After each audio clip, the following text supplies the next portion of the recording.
సత్సంగా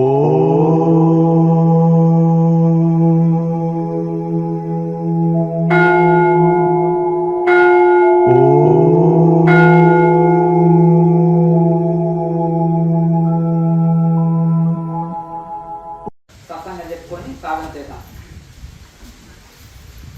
సనాతన ధర్మాన్ని ఎంతమంది ఇష్టపడుతున్నారు? ఒక్కొక్క నిమిషం ఆగండి. వెస్ట్రన్ జీవితాన్ని ఎంతమంది ఇష్టపడుతున్నారు అంటే రెండింటికి చేతులు ఎత్తమంటాం. వెస్ట్రన్ జీవితాన్ని ఎంతమంది ఇష్టపడుతున్నారు? చేతులు ఎత్తండి చూద్దాం. చదువు రాదమ్మా, అర్థమైంది కదా? మీకు చదువు రాదు కదా? చదువు రాదు అంటే ఎవరు ఇష్టపడతలేదా? అర్థమైంది కదా? ఎవరు ఇష్టపడతలేదు కదా? సనాతన ధర్మాన్ని ఎవరు ఇష్టపడుతున్నారు? చేతులు ఎత్తాను చూద్దాం. సరే సరే. అయితే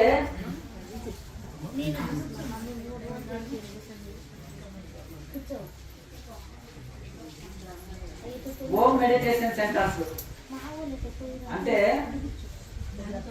ఓంకార మెడిటేషన్ సెంటర్, అలాగే మన శివలింగ ధ్యాన కేంద్రాలు ఎంతమంది కట్టుకుంటారు? చేతులు ఎత్తండి చూద్దాం.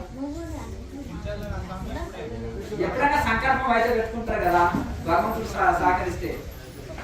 అర్థమైందా? అంతేనా? సంతోషం సంతోషం. ఎందుకంటే ఏది చూసినా మన సనాతన సాంప్రదాయం ప్రకారమే ఉండాలి. ఇప్పుడు వివేకానంద స్వామి, పరమహంస యోగానంద, స్వామి రామ, అలాగే ఎందరో తత్వవేత్తలు, ఎందరో ఫిలాసఫర్స్ విదేశాలు వెళ్ళి వ్యాప్తి చేశారు. ఒక్క విదేశీయుడు వచ్చి మనకు వేదాంతాన్ని, యోగ శాస్త్రాన్ని, మెడిటేషన్ ని మనకు నేర్పాడు. మన వాళ్ళు ఎవరైనా బ్రహ్మరథం పడతారు ఆ దేశాల్లో. మనం యోగా సెంటర్లో, మెడిటేషన్ సెంటర్లో విపరీతమైన విదేశీయులు వచ్చి జాయిన్ అవుతారు. ఇప్పుడు నేను ఇక్కడ ఇంగ్లీష్లో క్లాసులు చెప్తే ఇంతమంది ఫారినర్స్ వస్తారు. అర్థమైంది కదా?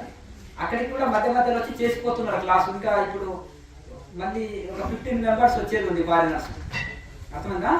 అంటే ఎందుకంటే ఇక్కడ హిందీ వాళ్ళు ఇంకా చెప్పనక్కర్లేదు. హిందీలో క్లాసులు చెప్తే చాలా మంది ఇది చేస్తారు. వాళ్ళు చాలా ఆసక్తి చూపుతున్నారు.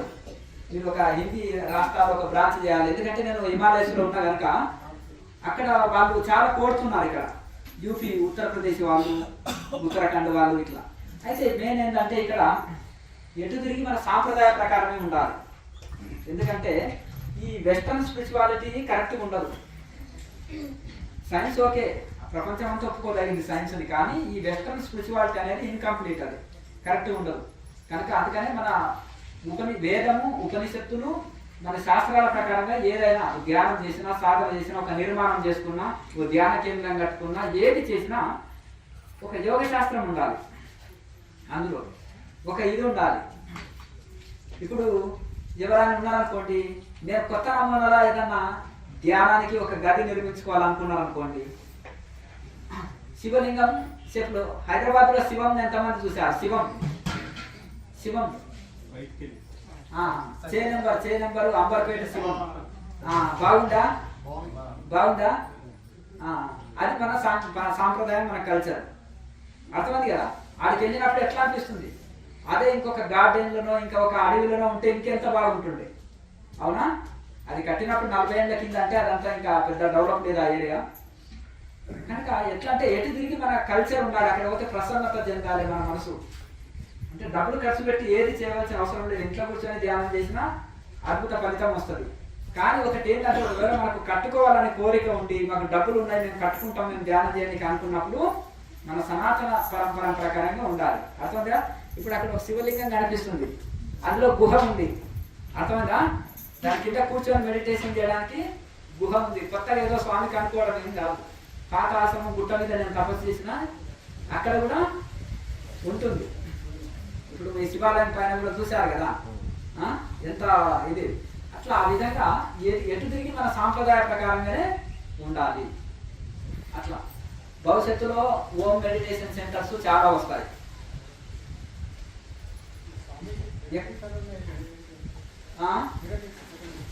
స్పెషల్ అర్థమైంది కదా? అది మమ్మీస్ ఉంటాయి, ఏముంటాయి అంటో మమ్మీసేనా?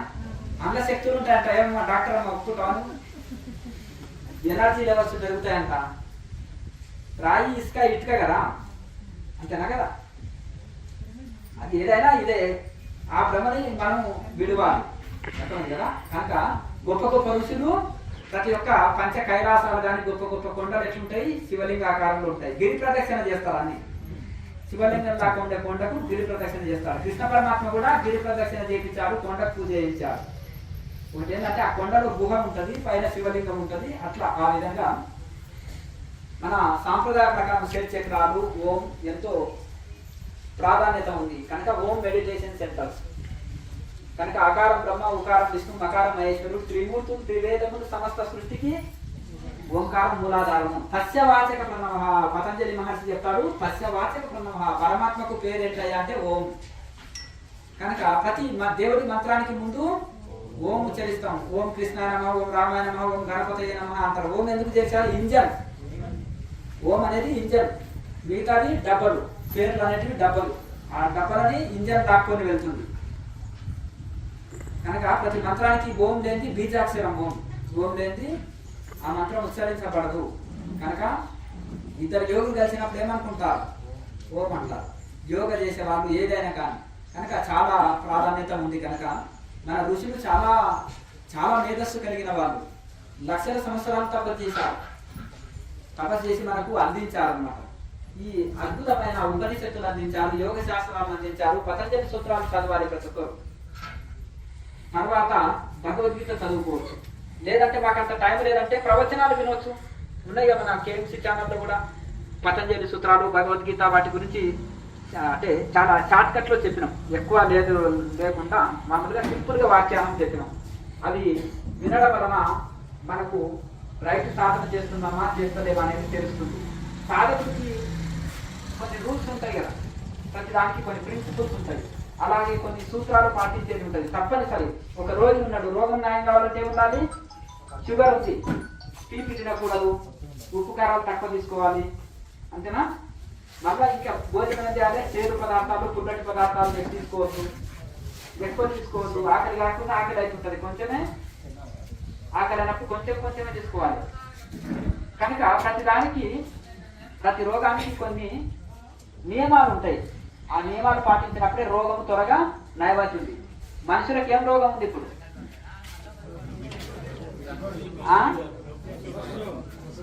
మానసిక రోగం, భవరోగము. భవరోగం పుట్టడం సావడం అనే రోగం ఉంది. అర్థమైందా? అదే మీరు వేదాంతం చదువుకున్నారనుకో, భవరోగం అంటుంది. అంటే మనసు రోగం అంటే ఇష్టం లేక అడిగినప్పుడు భార్య పని చేయకుండా పడుకుంటుంది. భార్య మీద భర్త అడిగిందనుకో ఆయన కూడా పట్టించుకోకుండా ఉంటాడు. అది మనసు రోగం అంటారు. అర్థమైంది కదా? విన్నట్టుగా చెప్పినట్టుగా ఇట్లా, అది మనసు రోగం అంటారు. అయితే భవరోగం అనేది మనసులకు ఉంది. పుట్టడం సావడం అనే రోగం. దాన్ని తొలగించుకోవాలంటే ఇప్పుడు మన శరీరానికి ఏమైనా జబ్బు పడ్డదనుకో ఎక్కడ వెళ్తాము? హాస్పిటల్కి వెళ్తామా? డాక్టర్ గారు ఏదో అంటే ఆయన ఏదో టెస్టులు చేయిస్తాడు, చూస్తాడు. ఈ భౌతిక శరీరానికి అనారోగ్యం అయితే డాక్టర్ మందులు రాసి నయం చేస్తాడు. అంటే డాక్టర్ వైద్యుడు నయం చేస్తాడు, డాక్టరు నయం చేస్తాడు. మరి భౌతిక శరీరానికి వైద్యుడు నయం చేస్తాడు. మరి భవరోగానికి ఎవరు? ఇప్పుడు భవరోగ డాక్టర్ ఎవరు? ఆధ్యాత్మిక గురువు. రైట్. ఏంటంటే ఇప్పుడు భగవంతుణ్ణి చేరుకోవాలంటే నీ దగ్గరికి భగవంతుడు వచ్చిండు, ఆయన భగవంతుడో కాదో అని అనుకుంటావు. నీకు ఎట్లా గురి?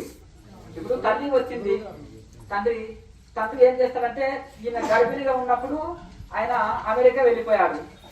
ఆయన ఏం చేశాడంటే సెలవులు దొరకక 10 ఏళ్ల తర్వాత వచ్చాడు. 10 ఏళ్ల తర్వాత వచ్చినాక తల్లి ఉండి, ఏంటయ్యా నువ్వు మా ఇంట్లో పోతున్నావు, పోపో అంటాడు. అన్నారనుకో, ఇప్పుడంటే వాట్సాప్ కాల్స్ వచ్చినాయి. పూర్వకాలంలో ఇంత ఇవి లేవు కదా. కాల్ మాట్లాడినా గుర్తుపట్టవచ్చు కదా. తండ్రిని ఫోన్ మాట్లాడింది అనుకో, అప్పుడు వీడియో కాల్స్ లేవు. ఫోన్ మాట్లాడినా కానీ గుర్తుపట్టలేదు కదా మనిషి. ఇప్పుడు సాక్షాత్ గణపతే శివుడిని గుర్తుపట్టలేదు. అవునా? నువ్వెవరు మా అంతేనా కదా? మా అమ్మాయి ఇప్పుడు స్నానం చేస్తుంది, నువ్వు ఇంట్లో పోతావేంది చక్కగా అని యుద్ధం చేశాడు కదా గణపతి. అంతేనా? ఎంత చెప్పినా వినలేదు. కనుక ఆ విధంగా తండ్రినే గుర్తుపట్టలేదు.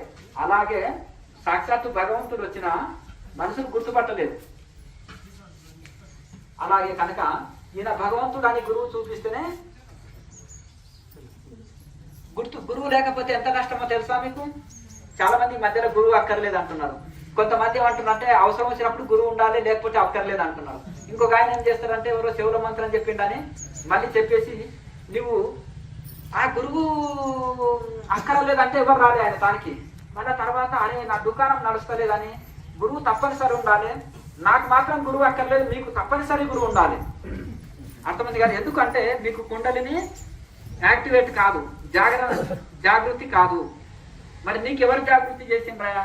నీవెవరి దగ్గర శిక్షణ పొందామంటే నాకు శ్రీశైలం మల్లికార్జునుడు అన్న, మాకు కూడా మల్లికార్జునుడే గురువు, మరి నీవెందుకు అంతేనా కదా? కనుక ఈ విధంగా ఇది ఒక ఫ్యాషన్ అయిపోయింది. ఇంకొకటి తాళం చేయలేక తలుపు రాదు, గురువు లేనిది గుర్తు తెలియదు. బుద్ధుడు అంతటి వాడు కూడా ఫెయిల్ అయ్యాడు. 6 ఏళ్ళు తపస్సు చేసి ఏమన్నాడు? అంత శూన్యమే ఏమీ లేదన్నాడు. ఒప్పుకుంటారా మీరు? అంత శూన్యమే ఏమి లేదు, దేవుడు లేదు అంటున్నాడు ఆయన. మీరు ఒప్పుకుంటారా? నిరీశ్వరవాదులు వాళ్ళని ఏమంటారు? నిరీశ్వరవాదు అంటే ఈశ్వరుడు అనేవాడు లేడు. నిరీశ్వరవాదులు నాస్తిక మతంగా మారిపోయింది బౌద్ధం. బౌద్ధాన్ని ఏమంటారు? నాస్తిక మతం. ఇప్పుడు 7 దర్శనాలంటే 6 శాస్త్రాలు ఉంటాయి. 6 ఆస్తిక శాస్త్రాలు, 6 నాస్తిక శాస్త్రాలు. నాస్తిక శాస్త్రాల్లో బుద్ధుడి గ్రంథం చేరిపోయింది. ఏ వేదాంతులు స్వామీజీలు ఒప్పుకోరు బుద్ధుడి మార్గాన్ని, అందుకనే శంకరాచార్య తరమవలసి వచ్చింది. బుద్ధుడు కరెక్ట్ వ్యక్తి, ధర్మంగా ఉన్నాడు. కానీ బుద్ధుడి తర్వాత వాళ్ళు అధర్మం అంటే సన్యాసి వేషంలో ఉండి పెళ్లి చేసుకొని 10 మంది పిల్లలు కానీ భిక్షాటన పోయి వాళ్ళని కొట్టి ధనాన్ని కోళ్ళు మేకలు తెచ్చుకొని కోసుకొని తిని వాళ్ళ ధనాన్ని దొంగిలించడం ఇట్లా చేసేవాళ్ళు. అంటే మేము బౌద్ధ సన్యాసం. ఎందుకంటే వీళ్ళు రాజులు వీళ్ళ శిష్యులు ఉన్నారు కాబట్టి వీళ్ళు ఆజ్ఞనే పరిపాలిస్తారు. అందుకని అక్కడ బౌద్ధం మొత్తానికే ఫెయిల్ అయిపోయింది. అర్థమైంది కదా? లేకపోతే బుద్ధుడు కరెక్ట్ ఆ పూర్ణ స్థితిని అందుకొని వ్యాప్తి చేస్తే ఇట్లా లేకపోతుండే ఇంకా బాగుంటుండే. ఆయనకి రాజకుమారులు ఆకట్టుకున్నారు. ఎందుకంటే రాకుమారుడై సమస్తం వదిలి సన్యాసిగా మారిపోయిందంటే ఇంకా మిగతా రాకుమారులు కూడా ఆయనని అనుసరించారు కొంతమంది. కానీ అది సక్సెస్ కాలేకపోయింది. ఇప్పుడు కూడా ఏదన్నా లాభాలు ఇవి వచ్చింది అనుకో, హైదరాబాద్ వస్తే నాన్ వెజ్ హోటల్కి చక్కగెళ్తారు. ఏంటంటే ఐఐటియు వెజిటేరియన్ అంటారు వాళ్ళు. మరి ఆయన నువ్వు కాషాయం కట్టుకున్నావు, గుండు కొట్టుకున్నావు, మొత్తం ఎందుకు ఆ మాంసం హోటల్లో పోతావు ఏంటిది? బుద్ధుడు చెప్పింది ఏంటిది? అహింస పరమధర్మ. ఆయన చెప్పలేదు, మన ఋషులు చెప్పింది, దాన్ని కాపీ కొట్టాడు అంతే. పతంజలి మహర్షి ఎప్పుడు బుద్ధుడికి కేరాకు ఉంది.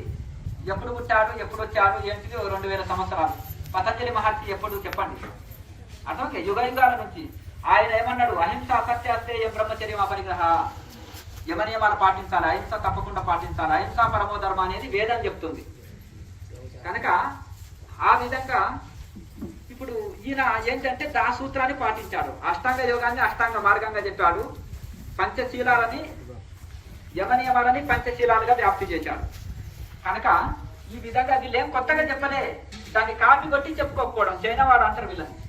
ఎందుకంటే చైనాలోనే ఎక్కువ ఉంది బౌద్ధం. ఎందుకంటే చైనా వాడు ఏంటంటే ఒక ఫార్ములా తయారు చేయరా అంటే వీటి ఫార్ములాని కాపీ కొడతాడు, వీటి ఒరిజినల్ వదిలిన 2వ రోజు మనం వాటి డూప్లికేట్ కూడా వదులుతాడు. ఎందుకంటే మ్యానుఫ్యాక్చరింగ్ మొత్తం చైనానే కనుక. చైనా వాడు తెలివైన వాడు అంటే తెలివి కాదు, నువ్వు మ్యానుఫ్యాక్చర్ ఇచ్చినావు, ఎవరి క్వాలిటీ వాడికి తయారు చేస్తాడు. వాడి దగ్గర వసతులు ఉన్నాయి, వనరులు ఉన్నాయి, లేబర్ ఉన్నారు, అంత ఉన్నారు, కంపెనీలు ఉన్నాయి కాబట్టి తక్కువ రేటు చేయించగలుగుతారని ఇచ్చినప్పుడు ఏం చేస్తారు? ప్రతి ఫార్ములాని కాపీ కొడతాడు, వెంటనే డూప్లికేట్ వస్తువు సేమ్ దాంట్లో డూప్లికేట్ వస్తువు వస్తుంది, క్వాలిటీ ఉండదు. కనుక ఆ విధంగా ఈ విధంగా ఆయన ఋషులను కాపీ కొట్టిండు. ఋషుల పేర్లు చెప్పుకోలే, కొంతమందిని కలిశాడు కానీ వాళ్ళ పేర్లు ఎక్కడ చెప్పుకోలే. ప్లస్ ఇంకొకటి ఏం చేశాడు, ఆ ఋషుల ఫార్ములని కొంచెము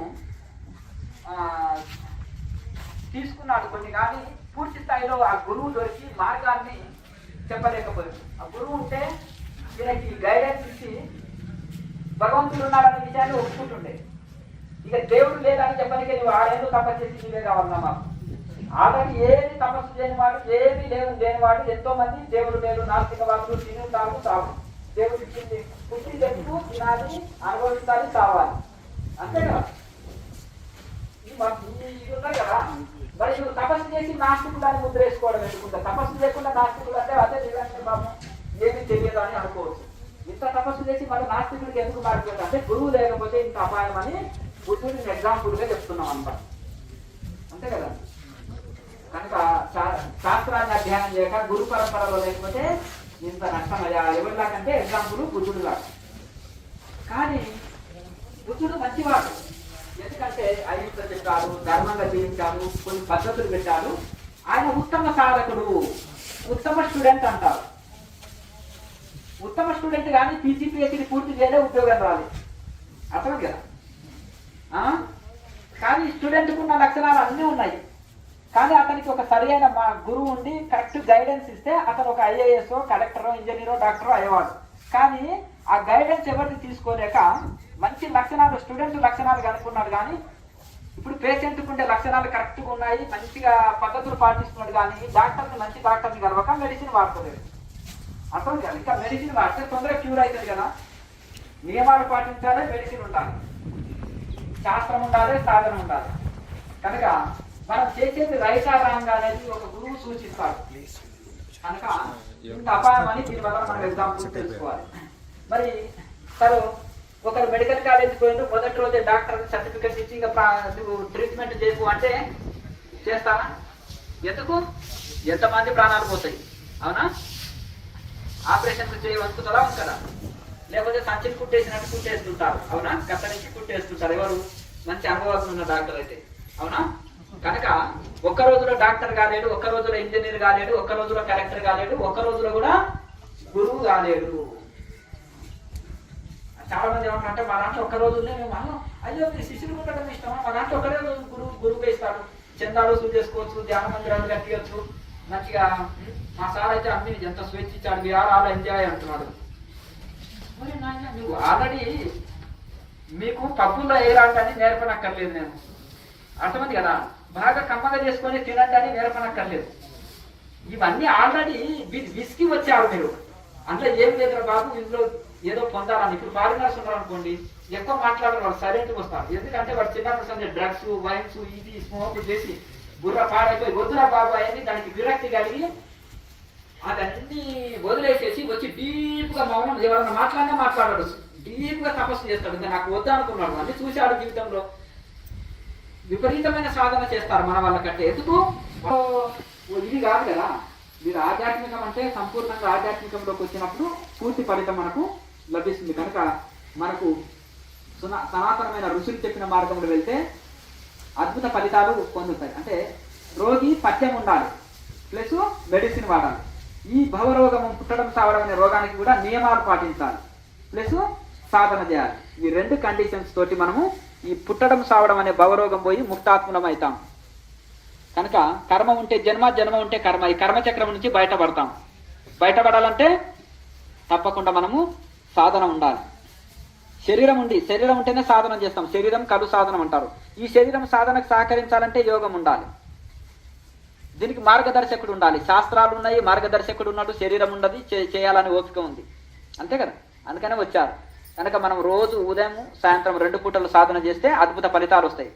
మనం ఈ యోగాభ్యాసం లేకుండా ధ్యానం చేస్తే ఎట్లా ఉంటుందంటే, మామూలుగా ఒక కింద కూర్చోవడం అనేది తెలియదు, ఒక ఆసనంలో కూర్చోవడం తెలియదు. చాలా మంది ఏమనంటే కుర్చీలో కూర్చున్నాం అనుకోండి, అప్పుడు ఏం చేసేస్తాం, ఇట్లా వాలిపోయి నిద్రలోకి జారుకునే అవకాశాలు ఎక్కువ ఉన్నాయి. ఎందుకంటే ఇప్పుడు ఆధ్యాత్మికంలో చాలా మిస్లీడింగ్ జరుగుతుంది కదా. ధ్యానం అంటే కుర్చీలో కూర్చోవాలి, ఏసీ పెట్టుకోవాలి, నిండుగా భోంచేయాలి, మ్యూజిక్ పెట్టుకోవాలి, హాయిగా గురకపెట్టి నిద్రపోవాలి, అంతేనా? ఇప్పుడు ఇదే నడుస్తుంది ట్రెండ్, ఫుల్ ట్రెండ్ నడుస్తుంది. మొన్న 10,000 మంది ఒక కుర్చీల మీద కూర్చుంటే 20 ఏళ్ళ కుర్రోడు, 5 ఏళ్ళ కుర్రోడు కూడా కింద ఎవడు కూర్చునే లేదు, కుర్చీనే కూర్చోవాలి. ఆ గుట్టలో చూస్తే లారీ వైన్ బాటిల్ కనిపిస్తున్నాయి, అర్థమైంది కదా. ఇది ఓర్వలేనితనంతో పలికెట్టింది కాదు, అర్థమైంది కదా. అని ధ్యాన కేంద్రం అని చూస్తే లారీ వైన్ బాటిల్స్ దొరకడం ఎందుకు నాయన. మాంసం ముక్కలు ఒక డాక్టరు ఉంటాయి కదా, ఎముకలు. మరి ఏం శాకాహార ప్రచారము, ఏమి ధ్యాన కేంద్రాలు, ఏదో అర్థమైతే లేదు, అర్థమైంది కదండి. పొట్ట ఊరికే పెరుగుతుందా? వైన్ తాగితే పెరుగుతుంది, స్మోక్ చేస్తే పెరుగుతుంది, గుర్తుపెట్టుకోండి, అర్థమైందా? మరి అట్లా ఏమి నేర్పిస్తున్నారో నాకు అర్థమవుతుంది. ఆధ్యాత్మికం అనేది మిస్లీడింగ్ జరుగుతుంది. మళ్ళీ ఏమంటే మేము అవధూతలు మాకేమీ స్థితి లేదు, మేము సహస్రాల చక్రంలో ఉన్నాము, మేము మా సహస్రాల చక్రంలో ఉన్నాము, మాకేం నియమాలు లేవు, మేము చెప్తాం, మేము ఇది బరాబరి చేయొచ్చు, మనసు బాగాలేనప్పుడు మందు కొడతాం, మాంసం ముక్కలు కూడా తింటాం, తర్వాత శాకాహారం అని మేపటోళ్ళు ప్రచారం చేస్తాం. అర్థమైంది కదా? ఎందుకయ్యా అంటే మేము అవధూతలం అండి, మేము మా సహస్రాల చక్రంలో ఉన్నాం, మీరు మూలాధారంలో ఉన్నారు, మీకు అన్ని నియమాలు. శంకరాచార్యులు, వివేకానంద స్వామి వీళ్ళంతా ఎందుకు నియమాలు చెప్పారా అంటే వాళ్ళు మూలాధార చక్రంలో ఉన్నారంట. ఋషులు, మన ఋషులంతా మూలాధార చక్రంలో ఉన్నారు, వీళ్ళకి అన్ని నియమాలంట. వాళ్ళు సహస్రాలు ఎందుకంటే కూర్చొని వాళ్ళు కుర్చీలో కూర్చొని నిద్రపోవని మన ఋషులు చెప్పలేదు. వీళ్ళు కుర్చీలో కూర్చొని నిద్రపోతున్నారు కనుక వీళ్ళు సహస్రాలంలో ఉన్నామని చెప్తారు. ఎందుకంటే ఈ భేదం మీకు తెలియకపోతే మీరు కనిపించాయి జీవితం వ్యర్థం అవుతుంది అని. గుడ్డోడి చేతులు పట్టుకుంటే ఇద్దరు అడవిలో పోయి లోయలు పడిపోతారు, రెండు కళ్ళున్న వాడి చేతి పట్టుకుంటే గమ్యం చేరుకుంటారు. ఒక మంచి డాక్టర్ కానిపోతే పేషెంట్కు పెద్ద రోగం ఉంది, మంచి డాక్టర్ ఉన్నాడు, క్యూర్ అవుతుంది. ఈ భవరోగం ఉంది, పుట్టడం చావడం అనే రోగం. ఒక ఋషి పరంపరలో వెళ్ళి ఆ పరంపర ప్రకారం శిక్షణ తీసుకుని సాధన చేస్తే భవరోగం పోతుంది. కనుక రామకృష్ణ పరమహంస అంటాడు, చిన్న పాము పెద్ద కప్పను మింగితే తొందరగా ప్రాణం పోలేక దానికి అవస్థ, గొంతులో పట్టక దీనికి అవస్థ. అర్థమైంది కదా? మరి అదే పెద్ద పాము వచ్చి చిన్న కప్పని టక్కున మింగింది అనుకో, దానికి సుఖపరమైన మరణం జరుగుతుంది, దీనికి హాయిగా పొట్టలోకి దిగిపోతుంది. అంతేనా?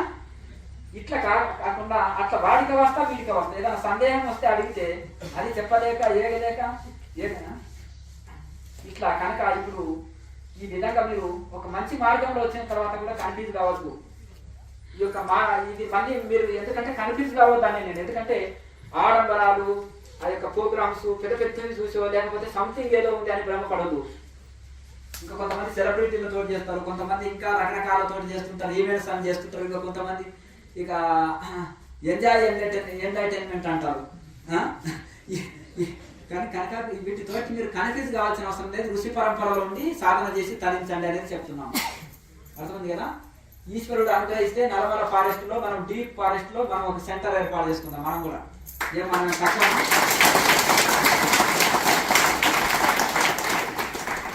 మనకు బాబాజీ మహారాజే ఉన్నాడు, మనం తక్కువనా?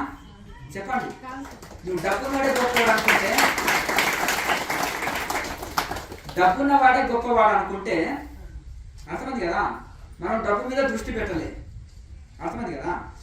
మరి ఇట్లా అనుకుంటే హైదరాబాద్లో రాఘవరెడ్డి గారు, ఆయన పేరు కూడా చెప్తున్నాను, ఇప్పుడు లైవ్లో రికార్డ్ అవుతుంది. అర్థమైంది కదా? రాఘవరెడ్డి ఆయన పేరు, 86 సంవత్సరాల వృద్ధుడు. ఇక్కడికి వచ్చి ఏడ్చాడు, స్వామీజీ 2.5 ఎకరాలు గచ్చిబౌలిలో ఉంది, 300 కోట్ల ఆస్తి, ఆశ్రమం, 10 మంది వృద్ధులను కట్టినాం, ఇది మీ చేతిలో పెడతాం, హైదరాబాద్లో ఒక సెంటర్ నడిపించుకోండి, మీ యొక్క సిద్ధాంతాల ప్రకారం నడిపించుకోండి, మేము అడ్డు చెప్పమన్నారు. హైదరాబాద్లో నేను ఒప్పుకోను, ఆయన నాకు అడవిలో ఉండి చెప్పి ఒక చూడు అని చెప్పిన.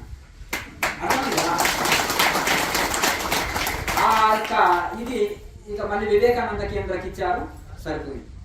మంచి సంస్థకి ఇచ్చినావు సరేలే, కానీ నేను పట్టణాల్లో కోరుకోను సంస్థలు అని చెప్పిన. ఆయనని ఇంకొక 10 ఎకరాలు వేరే తాను ఆఫరించాడు, నేను నిరాకరించిన. అది మనము అరణ్యంలో అయితే మనం కొనుక్కోవాల్సి వస్తుంది. అర్థమైందిగా? నల్లమల ఫారెస్ట్లో ఇప్పుడు ఉంది. కానీ ఇప్పుడు లోకం కూడా ఎట్లా తయారైపోయిందంటే దొంగలని నమ్మే కాలం ఎక్కువైపోయింది. ఎవడు అంటే మనిషికి పాదాలు పెట్టి 10 లక్షలు తీసుకోవడం, గుడి కడుతున్నాని బంగారమే లారీల బంగారం వసూలు చేసేవాడు, లేకపోతే మొత్తం ఊరు తిరిగి రోజుకు 10 కోట్లు వసూలు చేసేసి మొత్తం హైదరాబాద్ అంతా సగం కొనేసేవాడు, హెలికాప్టర్ మెయింటైన్ చేసేవాడు. ఇదే అయిపోయింది తప్ప సామాన్యుడికి ఏం ఉపయోగపడతారు వీళ్ళు? అంతేనే కదా? ఒక్కొక్కడికి 1,00,000 ఎకరాలు ఉందండి. నేను సన్యాసిని అంటాడు, కాషాయాన్ని కట్టుకున్నా అంటాడు. అర్థమైంది కదా? మరి వీడి జుట్టు ఒక పెద్ద కోటీశ్వరుడికి చేతిలో ఇస్తాడు. వీళ్ళు కూలీలు, వాడి కూలీలు, హైదరాబాద్ కూలి వచ్చి ఉంటాడు. ఒక ప్లాన్ వేసుకున్నాడు, నువ్వు స్వామిగా నేను వ్యాపారం చేస్తావు. అర్థమైందా? ఎవరైనా ముసలోడు ప్రాణం వదిలే వాళ్ళ తన పోయి సేవ చేయి 4 రోజులు, నువ్వు స్వామీజీగా నేను గృహస్థుడిగానే ఉండాలి. అటు పేసి కలిస్తే కరెంటు ఉత్పత్తి అవుతుంది. కనుక నేను వ్యాపారం చేయాలి. మరి ఇప్పుడు సాగు చేస్తే బాగుంటుంది కదా? నీ పేరుతో నేను వ్యాపారం చేస్తా, నువ్వు డబ్బులు తెచ్చి, నాకు డబ్బులు కావాలి వ్యాపారానికి, మీకు ఇస్తే చేయరా? ఏమైనా డబ్బులు ఇస్తే చేయరా? వాళ్ళ డబ్బులు ఇచ్చామనుకో చేయరా వ్యాపారం? ఏం స్వామి కన్స్ట్రక్షన్ చేయాలన్నా, రియల్ ఎస్టేట్ చేయాలన్నా, హెలికాప్టర్ల కంపెనీ పెట్టాలన్నా, నువ్వు డబ్బులు స్వామి చూడు నీకు రెట్టింపు చేసి ఇస్తా అంటారు. అంతేనా కదా? ఇక మెడికల్ కాలేజీలంతా సాగులు, ఇంజనీరింగ్ కాలేజీలంతా సాగుల పేర్లు విన్నాయి. 40% ఫ్రీ సీట్లు ఇవ్వాలి. అర్థమైంది కదా. ఇవన్నీ దొంగలు లోపల రాసుకోవడం, రియల్ ఎస్టేట్ వైపు మళ్ళీ ఇవ్వడం. ఆధ్యాత్మిక క్షేత్రాలు, ఆధ్యాత్మిక కేంద్రాల మీద పేరు. ఇట్లా ఇది నడుస్తుంది. మరి మాట్లాంటి వాళ్ళ చేతిలో పడింది అనుకో, పూలవనం గుర్తిస్తాం. అర్థమైంది కదా. స్వామీజీ నీకు హెలికాప్టర్ పెడతాం, 5 ఎకరాలు ఇస్తాం, నీ జుట్టు మా చేతికి అన్నారు నన్ను కూడా చాలా మంది. అర్థమైంది కదా. అన్ని పవర్స్ మాకుంటే జస్ట్ నేను వచ్చిన వాళ్ళకి 2 చేతులు ఇట్లాను.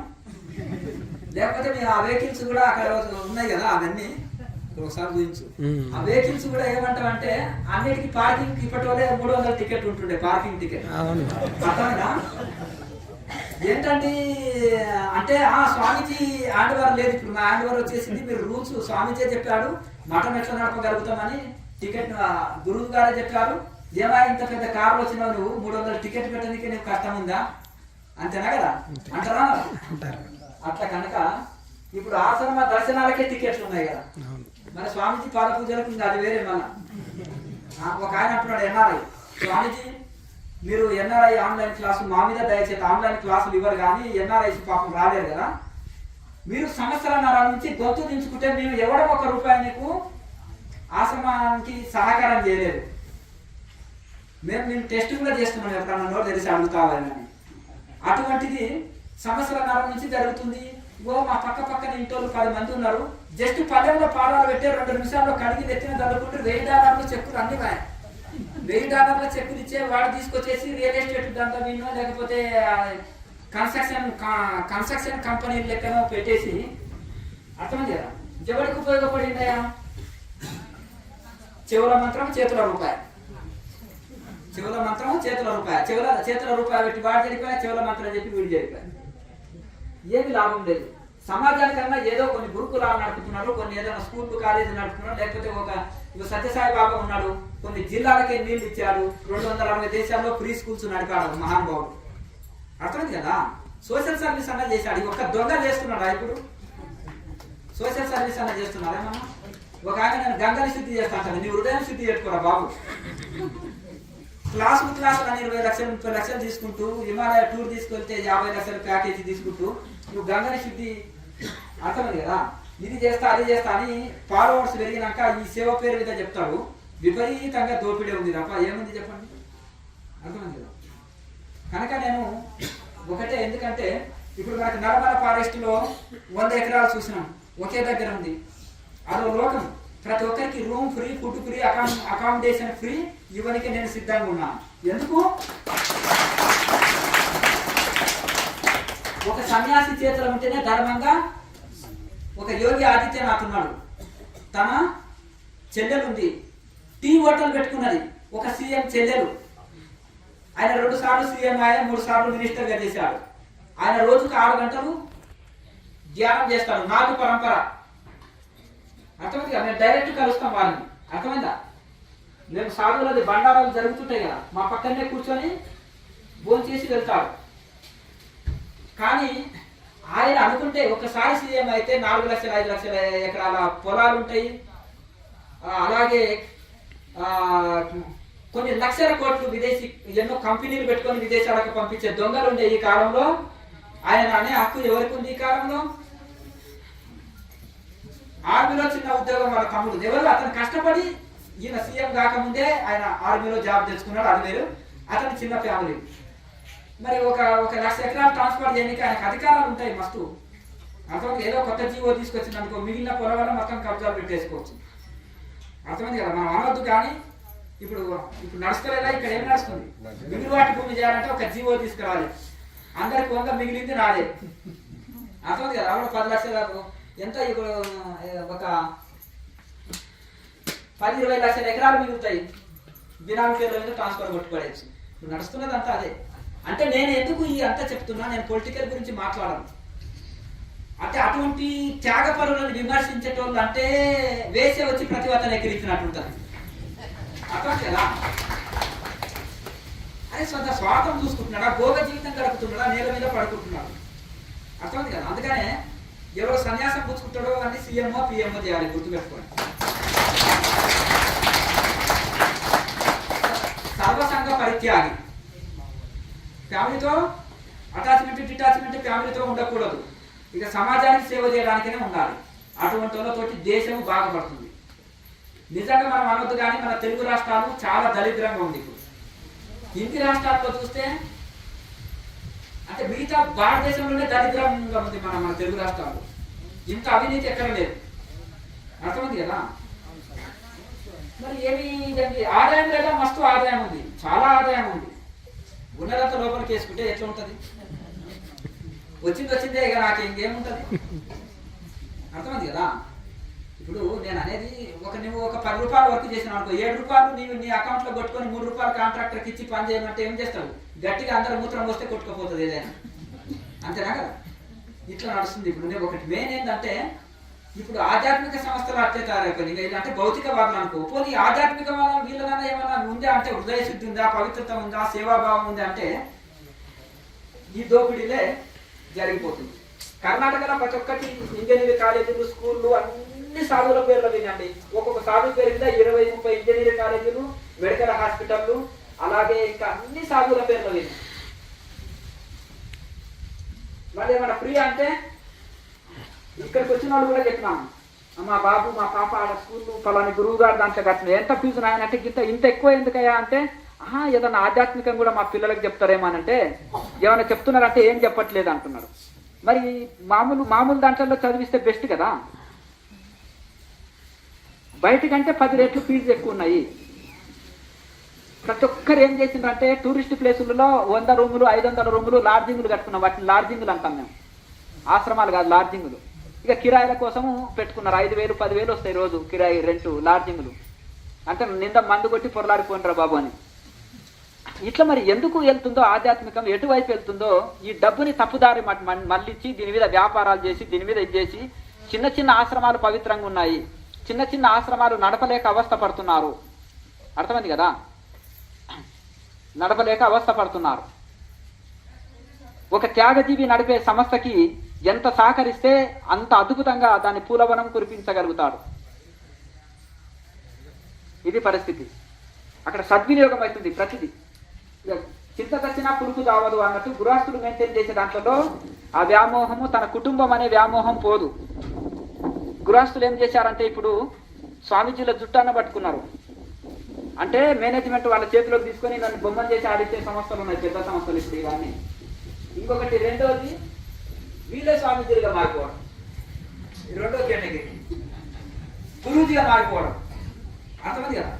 అంటే కొంతమంది గురూజీగా అయినా వైరాగ్యంతో అవుతున్నారు. ఇది తప్పు కాదు. వైరాగ్యంతో సాధువులుగా మారిన వాళ్ళు ఓకే, నేను చాలా రెస్పెక్ట్ ఇస్తాను. వైరాగ్యంతో వచ్చింది ఆయన వ్యాపారం చేయడం, ఏదో తాను ఒక చిన్న మఠం కట్టుకొని ఇది చేసుకుంటాను. నేను ఒక ఆయన కాషాయం కట్టుకొని ముందర కూర్చోలేదా, ఆయన సొంత ఆస్తితో 10 గదులు వేసుకున్నాడు, చిన్న సెంటర్ పెట్టుకున్నాడు. దానితో నష్టం లేదు. ఆయన నలుగురు సేవ నిమిత్తం పెట్టుకునేటోళ్ళు. కానీ అది కాదు, కమర్షియల్ లెక్కన. ఒక ఆయన ఉన్నాడంటే ఇంగ్లీష్ గురువు. ఆయన ఏం చేసేసాడు, 50,000 జీతం వస్తుంది. అరే దీనికి ఏమి 50,000, నేను హెలికాప్టర్లో తిరగలేను, 1000 ఎకరాల పొలంని సంపాదించలేను, ఇంటర్నేషనల్ నేను ఫేమస్ కాలేను, ఏమి చేయాలని ఒక ప్లాన్ వచ్చినట్ట. యోగాకు బాగా డిమాండ్ ఉంది కదా, ఎవరు చెప్తారా యోగా అని ఆలోచన చేశాడు. ఓహో, బెంగళూరులో ఒక గురువు గారు ఉన్నారని ఆ గురువు దానికి పోయి 10 ఏళ్ళు శిక్షణ తీసుకున్నాడు. బాగానే అతను 2 భార్య భర్తలు యోగా సెంటర్ పెట్టుకున్నారు. మంచి వ్యాపారం నడుస్తుంది. ఇప్పుడు 1,00,000 కోట్లు సంపాదించినాను. మామూలుగా ఏమి 50,000 చేస్తే నేను హైదరాబాద్లో ఒక ప్లాట్ కూడా కొనలేను, చెన్నైలో ఒక ప్లాట్ కూడా కొనలేను. బాగుంది కదా ఐడియా. అంటే ఈ గృహస్థులే గురుజులుగా మారడం అన్నమాట. అర్థమైంది కదా. అట్లా ఇట్లా అంటే వీళ్ళు గురుజులుగా మారేంటో లేకపోతే సన్యాసుల చుట్టూ వాళ్ళు పట్టుకున్నారు. అట్లా కనుక అదే సన్యాసి స్వబుద్ధితోటి నడిపితేట్లుంటుందా మఠం అంటే ఒక వివేకానంద స్వామి, ఒక శంకరాచార్య, ఒక దయానంద సరస్వతి, 3,300 గురుకులాలు, అందరికీ వేదం, కులమతాలకు అతీతంగా గురుకులాలు నడిపిండు. సన్యాసి నడిపితే అట్లా ఉంటుంది మఠం. రెండింటికి డిఫరెన్స్ చెప్పినా కదా. స్వార్థపరుడు నిస్వార్థపరుడు మధ్యలో పొలిటికల్లో తేడా చెప్పిన. స్వార్థపరుడు వేలేది, నిస్వార్థపరుడు వేలేది. ఆధ్యాత్మికంలో కూడా స్వార్థపరుడు మఠం నడిపిస్తే ఎట్లుంటుంది, నిస్వార్థపరుడు నడిపిస్తే ఎట్లా ఉంటుంది అనే చెప్తారు. స్వామీజీ ఎట్లా నడపగలుగుతామండి ఫీజులు లేకుండా అంటే ఇప్పుడు నడుస్తలేదా? అర్థమైంది కదండి. నీ స్వార్థంతో చేసినప్పుడు భగవంతుడు చూస్తాడు, అది ఈజీగా నడుస్తుంది. కనుక మన సంకల్పం ఒకటి ఏంటిది, నల్లమల ఫారెస్ట్ లోపల, డీప్ ఫారెస్ట్ లోపల హైవేకి దగ్గర ఉండాలి. మళ్ళీ మీరు అడవిలో ఉంటే రాలేదు. అడవికి దగ్గర ఉండాలి, డీప్ ఫారెస్ట్ లో ఉండాలి. అద్భుతమైన ఒక సెంటర్. అక్కడికి వెళ్తే క్రియా కైలాస్. ఇక అక్కడికి వెళ్తే మనం కైలాసంలో ఉన్న ఇది కావాలి. పట్టణ జీవితంలో విసిగిపోయి వచ్చినాడు, మళ్ళీ అదే మురికి గాలి పీల్చుకోవడానికి, మళ్ళీ అక్కడ ఏది ఒక ఏం లేదు, ఒక 500 ఎకరాలు తీసుకుని చుట్టూ మళ్ళీ రియల్ ఎస్టేట్ దందా చేయడానికి కాదు. అట్లలో ఉన్నాడు మహానుభావుడు. నాయన నువ్వు చెంద నీది ఒక ప్లాట్ 200 గదాలు, నీది ఒక ప్లాట్ అని 1,00,000 మందితో రాయించుకొని ఏం చేస్తాడు? అయ్యో దానం ఇచ్చినావు కదా, నీకు ప్లాట్ ఏంటి, దానం ఇచ్చేసినావు కదా, డొనేషన్. చలో అందరికీ టోపీలు పెట్టడం, మళ్ళీ దాన్ని మళ్ళీ ప్లాటింగ్ దందా చేసేసి మళ్ళీ దాన్ని అమ్మేసుకోవడం. మధ్యలో ఏదైనా జరగంత మిగిలితే గుట్ట లాంటిది ఏదన్నా దాని ఖాళీగా ఇది ఆశ్రమానికి అన్నారు. అది కూడా నడుస్తుంది. కనుక ఈ ఆధ్యాత్మికంలో ఇంత ఫ్రాడ్ జరుగుతుంది. కనుక మీరు చాలా తెలివైన పిట్టలు. ఎందుకంటే 100 వలలు తప్పించుకొని వచ్చిన చేపలు లాంటి వాళ్ళు. చేపకు వల విసిరితే ఏం చేస్తుంది? తెలివైన పాప జంప్ చేస్తుంది.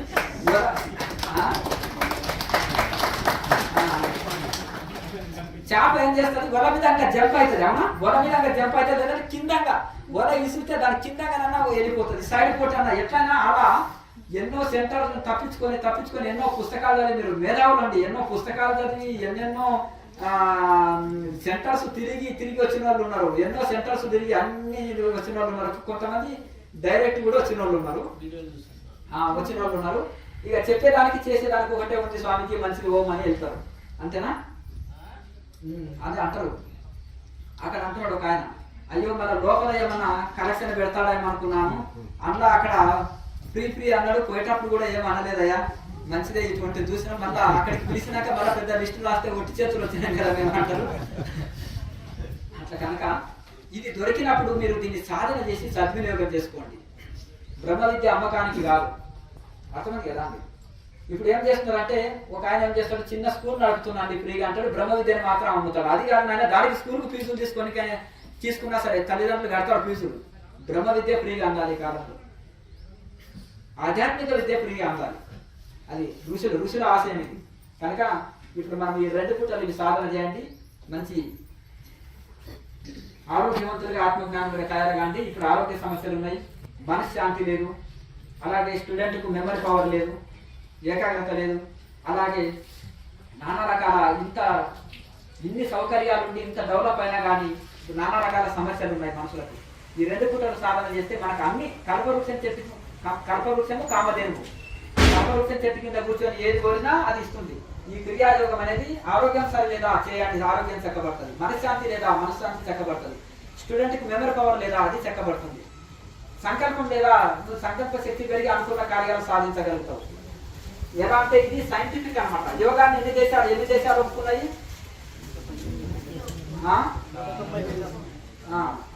140 దేశాల కంటే ఎక్కువనే ఒప్పుకున్నాయి. అంతకంటే 10 దేశాలు. ఎందుకు? అవి క్రిస్టియన్ దేశాలు కూడా ఎందుకు ఒప్పుకున్నాయి? కులమతం లేదు యోగానికి. యోగం అంటే జీవాత్మని పరమాత్మను ఐక్యం చేయడమే యోగం. దీనికి ఈ యోగం అనేది భగవంతుడిలోనే కనెక్ట్ అయ్యేటట్టు చేస్తుంది. కనుక మనకు సైంటిఫిక్ గా ఉంటుంది. ఆనాడు పరమహంస యోగానంద గారు వెళ్ళినప్పుడు వాళ్ళు సైన్సే ఫైనల్ అనుకున్నారు, విదేశీయులు. సైన్సే ఫైనల్ అనుకున్నప్పుడు ఈయన ఏం చేశారు, ఈ యోగం చాలా గొప్పది, నేర్చుకోండి, నాకు ఇష్టం లేదు, మా గురువు గారు పంపారు, అది చెప్పడానికి వచ్చినాను అన్నారు. ఏంటయ్యా మీరు బ్లాక్ పీపుల్, మీ దేశాన్ని మీరు పరిపాలించుకోనికి చేత కాదు, మీరు మాకు నేర్పడం ఏంటి అని అన్నారు. ఆంగ్లేయులు మిమ్మల్ని పరిపాలిస్తున్నారు, మీరు వచ్చి మాకు నేర్పడం ఏంటిది అని ఏదైనా చేశారని నవ్వుకున్నారు. అయితే మీ దగ్గర సైన్స్ ఉంది, మా దగ్గర ఆధ్యాత్మికం ఉంది, ఒకరికొకరు నేర్పుకుంటే లాభం పొందుతామని ఆయన ఎక్స్ప్లెయిన్ చేశారు. తర్వాత ఏమన్నారంటే మీరు సైన్స్ ఫైనల్ అనుకుంటున్నారు, ఆధ్యాత్మిక శాస్త్ర ప్రకారం సైన్స్ ని క్రాస్ చేసి జీవించవచ్చు అన్నారు. ఎట్లా అంటే సైన్స్ ప్రకారము శ్వాస లేకపోతే బ్రతుకుతారా, సైన్స్ ప్రకారం పల్స్ కొట్టుకోకపోతే, సైన్స్ ప్రకారం హార్ట్ బీట్ లేకపోతే, అర్థమైంది కదా, సైన్స్ ప్రకారం లేకపోతే జీవించారు. ఆయన సమాధిలో 41 రోజుల నుండి చూపించారు. ఎక్కడ శ్వాస లేదు, పల్సు లేదు, గుండె లేదు, ఇవన్నీ స్టాప్ అయిపోయినాయి. ఆయనకి ఏమైనా కష్టంగా అనిపించిందా? ధ్యాన స్థితిలో కూర్చున్నప్పుడు ఆటోమేటిక్ గా ఇక్కడ మిషనరీ ఫిట్ చేశారు. గుండె కాడ ఇక్కడ పల్సుకి శ్వాస ఇవన్నీ స్టాప్ చేసేసి 41 రోజులు అలా కూర్చున్నాడు. 41 రోజులు నీరు లేదు, అన్నం లేదు, ఏం లేదు కదా, ఇవన్నీ ఆపేశాడు కదా. కూర్చున్నప్పుడు ఇక వాళ్ళు చాలా ఆశ్చర్యానికి లోనైపోయారు.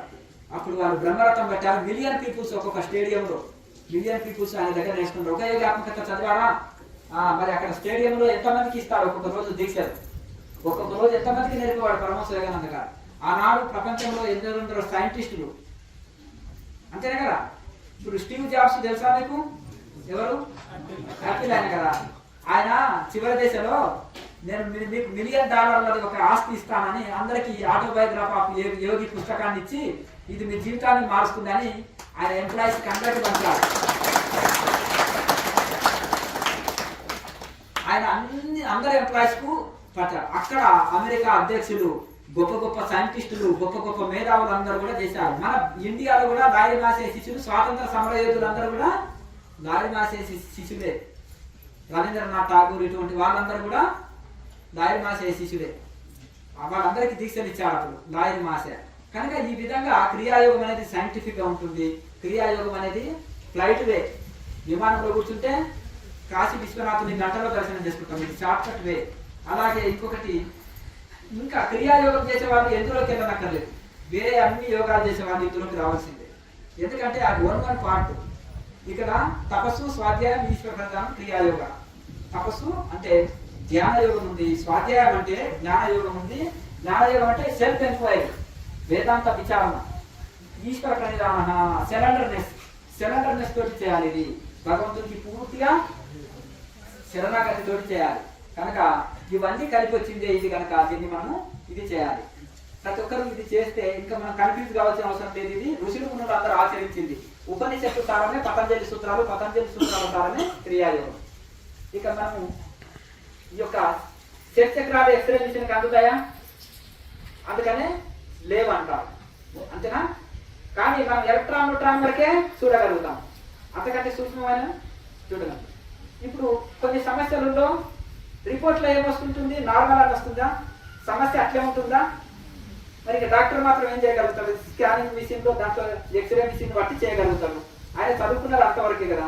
మరి అంతకంటే సూక్ష్మ విషయాలు ఎవరికి తెలుస్తాయి? ఎలక్ట్రాన్ న్యూట్రాన్ వరకే మనం చూడగలుగుతాం అంటారు. ఎవరు? ఐన్స్టీన్ గారు చెప్తారు. ఎలక్ట్రాన్ న్యూట్రాన్ వరకే మనం చూడగలుగుతాం, ఆయన గొప్ప సైంటిస్ట్ కదా. కానీ అంతకంటే సూక్ష్మ విషయాలు ఇండియాలో తత్వవేత్తలు ఉన్నారు, వాళ్ళు తెలుసుకునగలుగుతారు.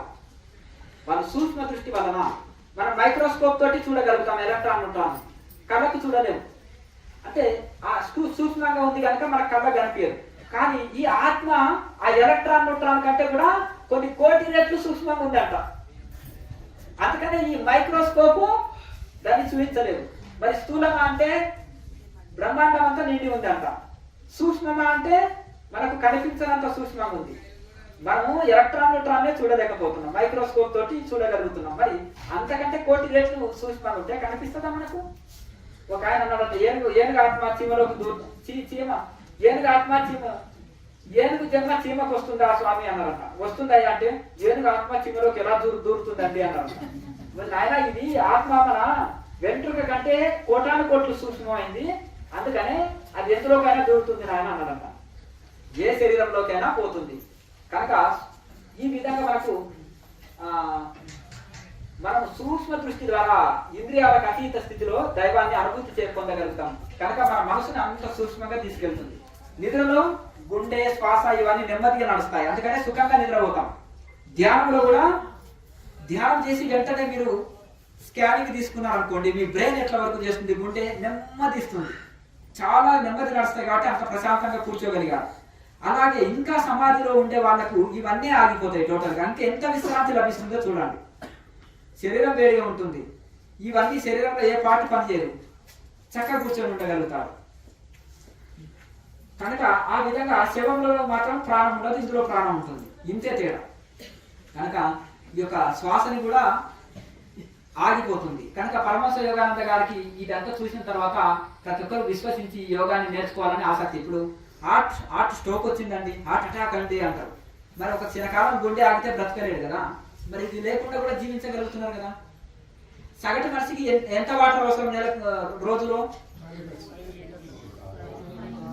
మినిమం 6 లీటర్లు అని చెప్పింది కదా, 10 ఎక్కువ అవుతాయి కానీ 5 అంటున్నారు. మినిమం 6 లీటర్లు 5 లీటర్లు. ఒక యోగికి 1/2 లీటర్ వాటర్ రాదు రోజుకు.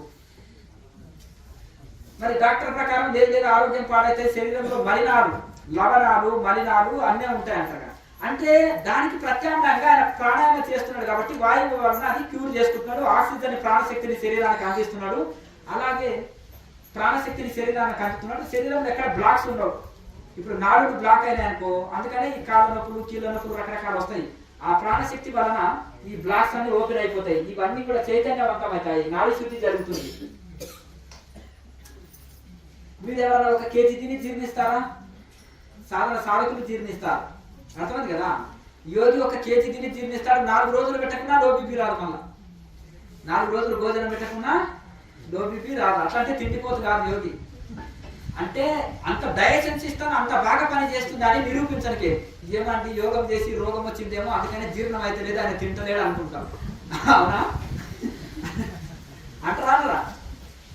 యోగంతో అదే రోగమేమో కొత్త రోగమేమో మరి ఆయనకి అరుగుతలేడేమో తింటలేడేమో. అరిగితే ఎందుకు తినడా అంటారా? అంతేనా కదా.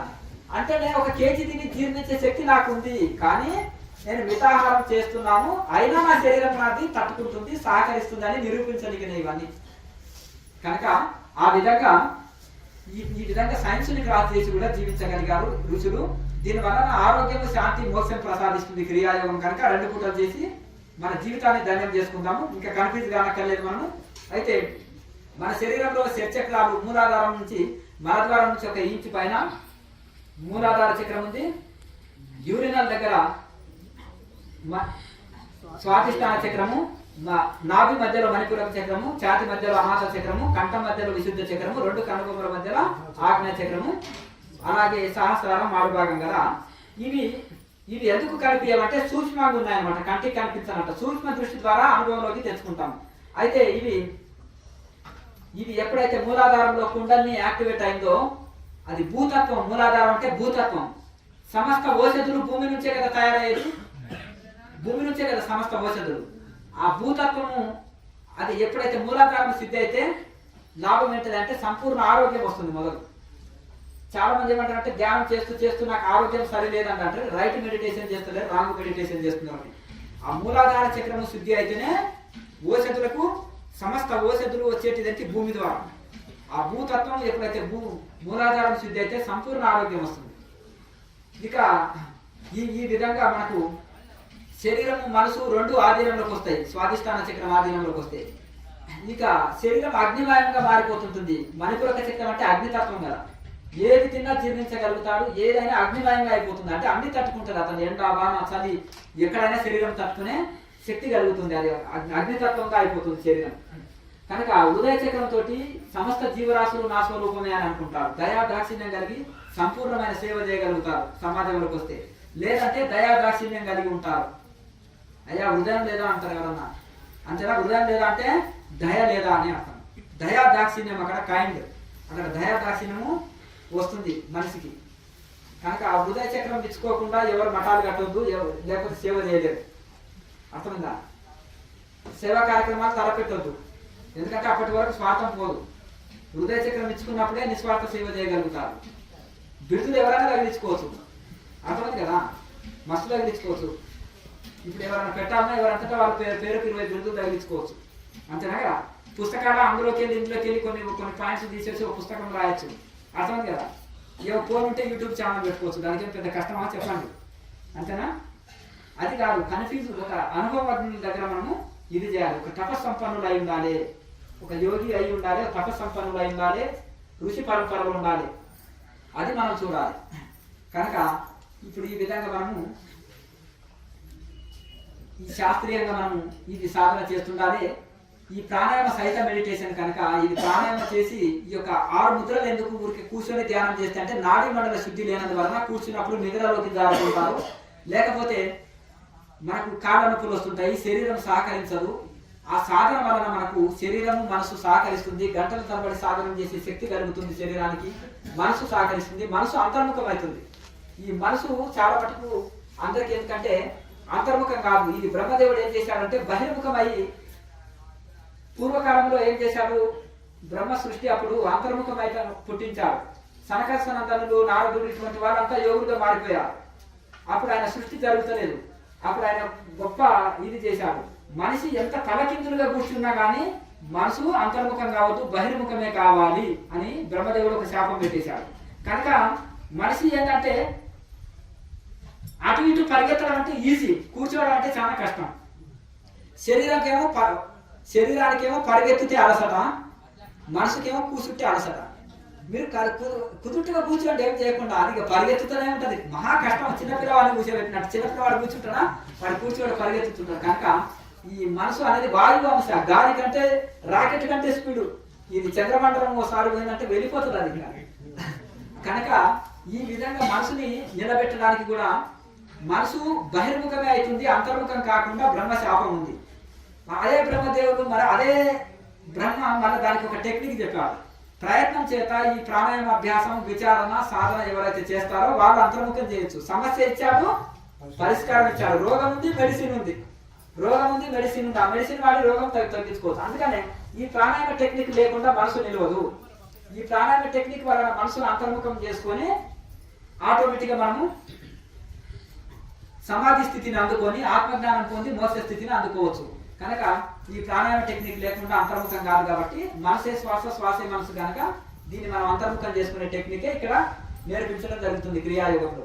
అందుకని మొదటిది తాళవ్య క్రియ, చక్రస్మరణ, మహాముద్ర, నాభిక్రియ, ప్రాణాయామ, జ్యోతిముద్ర. ఈ 6 ముద్రలు చేస్తే మనసు అంతర్ముఖం అవుతుంది. ఈ యొక్క తాళవ్య క్రియ నాలుక ఎక్సర్సైజ్ ఎందుకంటే నాలుక పొడుగు అవుతుంది. కేచర్ ముద్ర వచ్చిన యోగికి 3 రోజులు ఆహారం పెట్టకుంటే లో బీపీ రాదు, ఆకలి దప్పుకలు కంట్రోల్ వస్తాయి, శరీరానికి ఎటువంటి ఎఫెక్ట్ ఉండదు మళ్ళీ. అర్థమైందా? కనుక ఆ స్థితిని మనకు కలిగిస్తుంది. కానీ అంత వైరాగ్యము తీవ్రంగా ఉండి అంత సాధన చేయాలి. దాన్ని సాధన చేసిన వాళ్ళకే అది సాధ్యమవుతుంది. వచ్చినా ఒకటే మొదటి రోజు అది సాధ్యం కాదు. దీని మీద నమ్మకం ఉండాలి. నమ్మకం ఉండి కొంత సాధనలో శుద్ధి చేసుకోవాలి. అప్పుడు అతనికి ఏమి కాదు. అలాగే ఇప్పుడు మనకి పూర్ణ కేచర్ కోసమే నాలుక ఎక్సర్సైజులు ఇక్కడ నేర్పిస్తాం. నాలుక పొడుగు కావడానికి చేసే, నాలుకలో ఎముకలు లేవు కాబట్టి సాగుతుంది, నాలుక సాగే గుణం ఉంటుంది. అలాగే ఇంకొకటి మహాముద్ర గుణం ఏంటంటే నడుము నొప్పి, కాలు నొప్పి, కీళ్ళ నొప్పులు పోయి మంచి మనకు కుండల్ని యాక్టివేట్ చేస్తుంది, మనసు సూక్ష్మంగా తయారవుతుంది. అలాగే మనకు కిడ్నీ స్టోన్స్ ఉంటే ఇంకా అసలు 1 నెల రోజులు మహాముద్ర కరెక్ట్ వేస్తే ఎటువంటి కిడ్నీ స్టోన్స్ అయినా వెళ్ళిపోతాయి. దీనికి అంత మేలు జరుగుతుంది. నడుము నొప్పి, కాళ్ళ నొప్పులు, బ్యాక్ పెయిన్స్ ఇటువంటి ఉంటే పోతాయి. అసలు మనకు గడి చేరాలి. అసలు శరీరం చక్కటి ఫిట్నెస్ ఇచ్చి సాధనకు అనుకూలమైన శరీరాన్ని తయారు చేస్తుంది. గంటల తరబడి సాధన చేసే శక్తిని మనకు మహాముద్ర కలిగిస్తుంది. తర్వాత చక్రాల యాక్టివేట్ కోసము చక్ర స్మరణ చేస్తాము. తర్వాత ప్రాణాయామ మనోలయం కోసం ప్రాణాయామ చేస్తాము. తర్వాత నాడి మండల శుద్ధి మనోలయం కోసం ప్రాణాయామ. అలాగే మనము ఎన్లైటైన్మెంట్ పొందడం కోసం జ్యోతి ముద్ర. ఇప్పుడు స్విమ్మింగ్ చేసేటప్పుడు ఒక ట్యూబ్ వేసుకొని స్విమ్మింగ్ చేస్తాం, తర్వాత ట్యూబ్ లేకుండా కూడా స్విమ్మింగ్ చేస్తాం. అలాగే ఈ జ్యోతి ముద్ర ఆధారంగా మనము జ్యోతి అంటే ఇక్కడ ఏంటిది? శూన్యమా? చాలా మంది ఏంటంటే ధ్యానం అంటే శూన్యావస్థ అంటున్నారు. అర్థమైంది కదా? శూన్యావస్థ అంటారు. ఆత్మ చైతన్యం అంటారా, ఆత్మ శూన్యం అంటారు. ఆత్మ చైతన్యం, ఆత్మ జ్యోతి అంటారా, ఆత్మ చీకటి అంటారు. ఆత్మ జ్యోతే కదా, ఆత్మ చీకటి అంటున్నారు కొంతమంది. ఆత్మ ఎట్లుంటుందా అంటే శూన్యం అన్నాడు, ఆత్మ ఎట్లుంటుందా శూన్యం అంటున్నారు. అర్థమైందా? ఆత్మ జ్యోతి అంటారు కదా. ఎన్లైటైన్మెంట్ అన్న పేరుగానే ఉంది. ఎన్లైటైన్మెంట్ అంటే లైట్ వస్తుంది, సూర్యుడు వస్తున్నాడు. ఎన్లైటైన్మెంట్ అర్థమైంది కదా. సండే అంటే sun plus day is equal to Sunday, సూర్యుడు డే, ఎన్లైటైన్మెంట్ డే. అర్థమైంది కదా. సండే ఎందుకు పెట్టారు స్వామి అంటే సండే का आत्मा सूर्य చూడాలి. आज आत्मा सूरज को देखा है उसमें मिलने के बाकी है అంటాడు. ఇప్పుడు నేను ఆత్మ సూర్యుని రోజు దర్శనం చేసుకున్నా, ఇంకా ఆయనలో లయం కావాలంటాడు. ఇంకా కొద్దిగా బాకీ ఉంది, ఆయనలో లయం అయ్యేది బాకీ ఉంది అంటాడు లాయర్ మాసే. కనుక మూన్ డే అంటే చంద్రుని డే, సోమవారము చంద్రుని డే, అమావాస్య సూర్యునికి సంబంధించింది, పౌర్ణమి చంద్రుడికి సంబంధించింది. అట్లా కనుక ఈ విధంగా మనకు మన సంస్కృతంలో ఆదిత్య వారము అంటారు, సూర్యుని వారము. కనుక ఈ విధంగా మనము ఈ సాధన చేసినప్పుడు మనము తప్పకుండా దివ్య శక్తి తెలుసుకుంటుంది. ఉట్టి కూర్చొని నిద్రపోతే దివ్య శక్తి తెరుచుకోరు. చాలా మంది ఏమనుకుంటారు అంటే ఇది ఒక ఫ్యాషన్ అయిపోయింది, మనం ఏదో పలుకుతుంటారు. కానీ ఆ మనకు ఒక జ్యోతి ముద్ర అనేది ఒకటి ఏర్పాటు చేసిండ్రు. కనుక ఆ జ్యోతి ముద్ర ఆధారంగా జ్యోతి దర్శనం చేసుకొని తర్వాత అది లేకుండా కానీ మనము దర్శనం చేసుకునే శక్తి కలుగుతుంది. కనుక ప్రతి ఒక్క ముద్రకు ఒక ప్రిఫరెన్స్ ఉంది, ఒక ఒక ఒక ప్రాముఖ్యత ఉంది. ఆ ముద్రలు కరెక్ట్ చేసి ప్రాణాయామం చేసినప్పుడు ఫలితం వస్తుంది. ఆ ప్రతి ముద్రలో ప్రాణాయామం చేయాలి. మళ్ళీ ఇవన్నీ చేసిన తర్వాత ధ్యానం చేస్తే వెంటనే ధ్యాన స్థితి కలుగుతుంది. ఇప్పుడు మనం సాధన చేద్దామా?